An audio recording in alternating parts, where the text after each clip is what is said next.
தின்னு முஸ்டியா திருட்டுத்தனமாக தூக்கின்னு வந்து வாழைப்பழத்தை ஆ அது வாய போகிறேன் துண்ண வாய போகிறேன் ஃபுல்லாக ஒட்டி நிற்குதா ஆ வாழைப்பழத்தை எடுத்து வந்து திருட்டுத்தனமாக எலுமிச்சை தோப்பு கீழே உட்காந்து துண்ணுன்னுக்குறேன் ஆ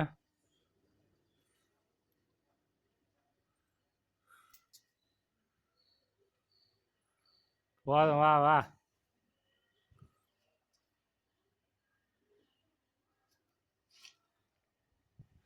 எங்கடா ஆளை காணுமேன்னு பார்த்தா எலுமிச்சை செடிக்கு வந்து தின்னுன்னுக்குற வாழைப்பழத்தை எடுத்து வந்து